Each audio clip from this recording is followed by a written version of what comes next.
And one of the things that really jumped into my eyes was a differentiation that we completely ignore in project management, and that's the differentiation between internal projects and customer projects. Which is so blatantly obvious, but you're the first person, and that's why I want to definitely have you on this podcast, because all trainers and consultants have to address it. And sometimes you feel like you have a split personality when you're talking to a client, because some clients will have like maybe 20% internal projects and 80% external, or the other way around, right?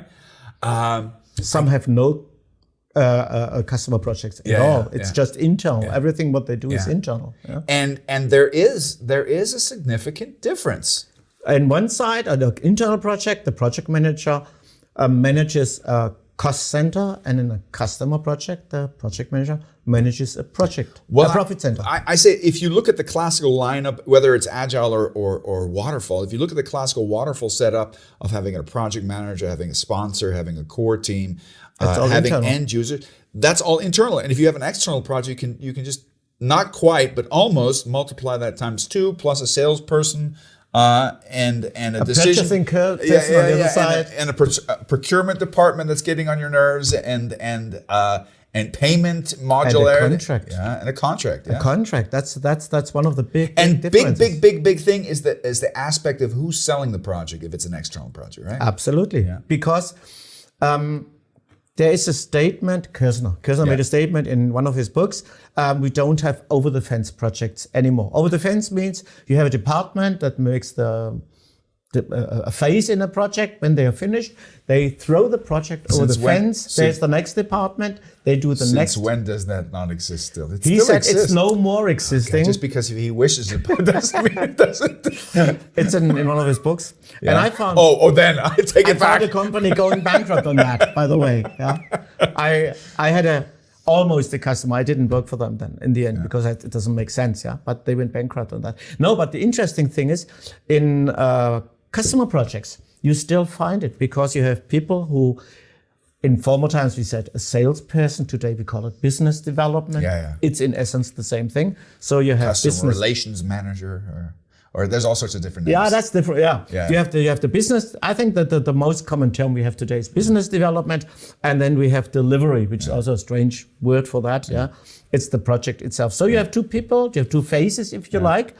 And then you find out there is a deep, deep gap between those two. And the interesting thing is, if you have a small company, if you look at a small company, you will find this is often one person. They have to sell the project and then run it.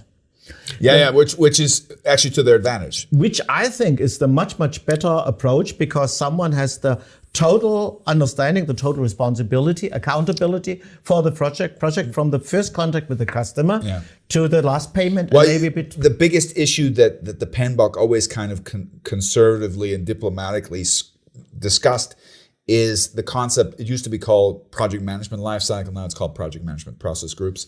Is the concept that project management begins with the idea and not with a kickoff or with a signed contract. But that's exactly what you find in most of these companies that do customer projects. Yes. The contract is there. Now let's find a project manager. It's sold by somebody else who gets a bonus for selling the project. Exactly. It's handed over last minute to the project manager who, as we say it in German, wie die Maria zum Kind. Like, the Jungfrau. Jungfrau zum Kind.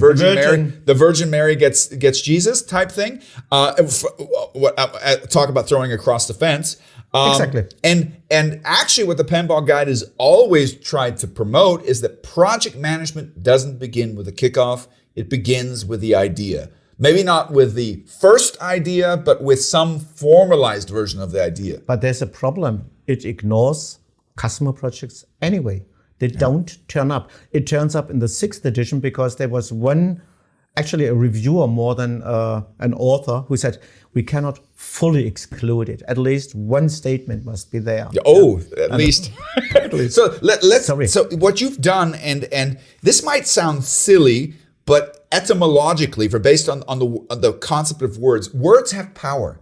And if we constantly see things, but we don't have a name for them, we call it internal, external, but that's not really a sufficient. It's customer projects. Yes. So you've actually come up with a very distinct name for the color blue. It's not my name. It's not my invention. It was around all the time. I'm claiming you made it up. He invented it.